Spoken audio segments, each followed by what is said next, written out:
Ito na yung pump ng Altis.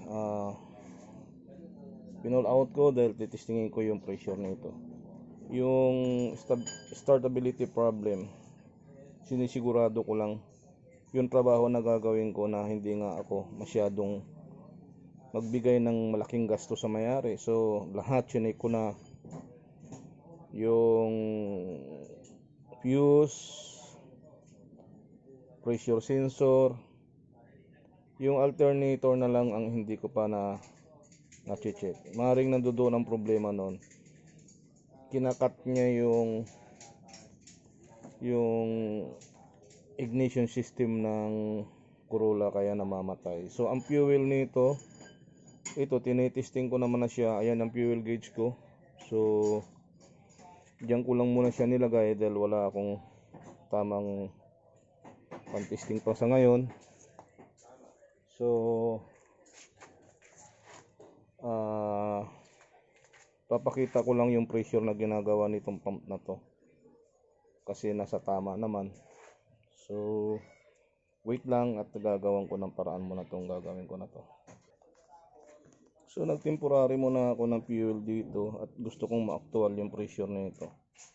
At nandito kasi ang pressure gauge ko, fuel pressure gauge ko sa bahay. So dito ako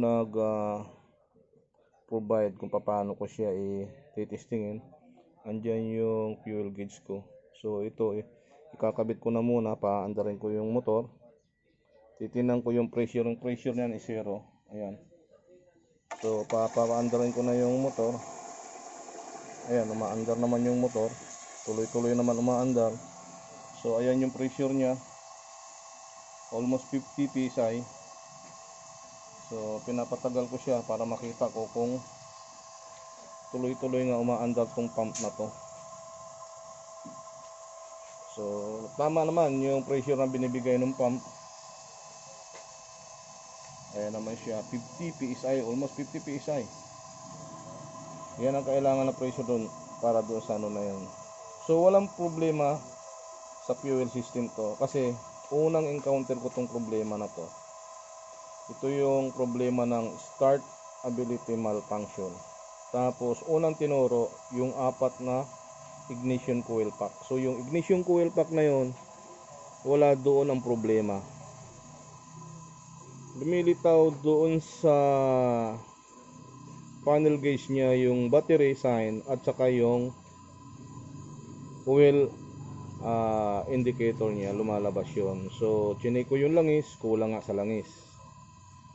So nilagdagan naman ng langis. Ngayon ang hindi pa namin ma-sure ngayon yung tungkol sa alternator.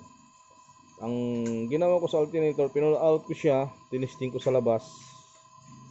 Dalawa yung wire na nandoon sa regulator niya. Pag sinuplayan ko sa labas, nagcha-charge naman 13 mahigit. So nagcha-charge siya 13 mahigit, pero pag sinuplayan ko siya ng positive, kahit tanggalin mo, tuloy-tuloy na siyang nagcha-charge. So maaaring may problema doon sa alternator na yun. Gusto ko lang ma-sure yung ginagawa ko na hindi masyadong mapabili yung may-ari nito ng kung ano-anong parts. Dahil ang nangyayari dito, yung kinakat off niya yung supply ng ignition system. Kaya ayaw umandar. Kasi nga dahil siguro sa problema ng charging ng alternator. So yun na lang yung last choice ko para mapagana. Actually tuloy-tuloy naman ngayon yung pump niya. Tama yung pressure ginagawa, hindi humihinto. Tama ang pressure. So wala na kaming problema dito sa fuel pump. Chichikin ko na lang ito kung ito ay nag-hold. Pero ganun pa man, wala dito ang problema ng Altis na yon. Wala sa fuel. So probably nasa ignition system ang problema nito. Dahil doon sa charging ng alternator hindi tama. So doon ngayon ako magpo-focus. Lahat ng mga dapat checkin na check ko na. Yung vacuum, tuloy walang sinasabing sensor, pero yung map sensor lilinisin ko na rin para ma-sure lang. So So pagka wala lahat dito sa gagawin ko na to, 90% na nasa alternator ang problema nito. Kasi ito yung itong unang experience ko dito sa Altis na sasakyan na yun yung problema nito is start after ilang seconds lang dies yung makina. So ganun nangyari nung una. Sabi nung may-ari is umandar, kaso nung pa-reverse na siya, bumba siya ng bumba, walang power. So andun umaandar pero hindi nagre-react yung makina. So tinawagan ako, pinuntahan namin. Pagpunta namin doon, umaandar sandali pero mamamatay rin kaagad. So yun, ngayon papatayin ko na muna. Titingnan ko kung mag-hold yung pressure nito. Papatayin ko tong pump.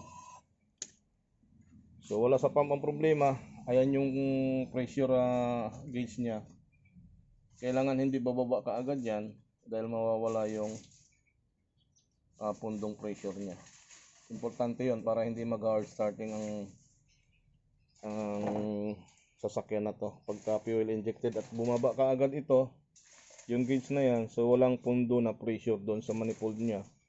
So pagka nag-prime up uli, bago magkaroon ng pressure, doon lang aandar. Pag may problema yung pressure niyan. So buo yung pressure regulator nito, nag-hold siya. Ayan, so walang problema diyan. So ngayon pupunta na kami sa alternator. So ang gagawin namin ngayon, tatanggalin muna to, ibabalik namin doon sa tangke. Actually service na trabaho to, nasa ibang lugar to. So pabalik-balik kami kasi nga andito lahat halos ang gamit ko. At hindi naman pwedeng i-travel ko tong ganitong klaseng dadalhin gamit dahil unang-una gasolina, mangangamoy, delikado. So inuwi ko tong pump para dito ko matesting ng tama. Yun na nga. Bago ko naman na-testing ito, so maraming ginawang procedure katulad nitong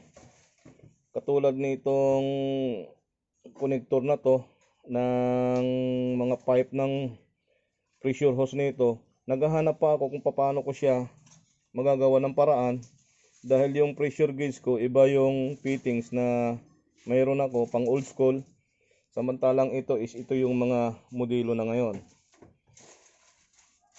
Dito dahil marami akong gamit na napagkukuhanan ng mga connector nandiyan, so nakakuha ako ng connector. Ito yung connector na to na mayroon ako.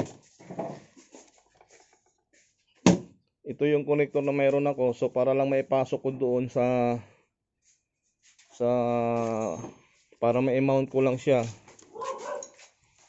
dito sa bagay na to, sa pump output ng outlet ng fuel niya. So tinanggal ko tong housing na to, tinanggal ko siya para maipasok ko lang siya. So nakakuha ko ng paraan dyan. Kaya ayun, nagawa ko yung pag-test ng pressure nitong fuel na to. So dito na lang muna at ang next sa video ko is doon na mismo sa unit para makita namin yung isa pang naging cause ng problema nito. Tuloy yung alternator ang naging malaking problema nito dahil sa charging. So sunod namin gagawin yung alternator, pull out ko yun at mai-testing namin dito sa labas. Actually na-testing ko na pero kukuha ko ng proper ng pan-testing doon kasi nga nagdaan ng ECU yun. Hindi po pwedeng basta-basta ganun na lang ang testing nun. So stop muna ako sa video na to at aalisin ko muna to, ha?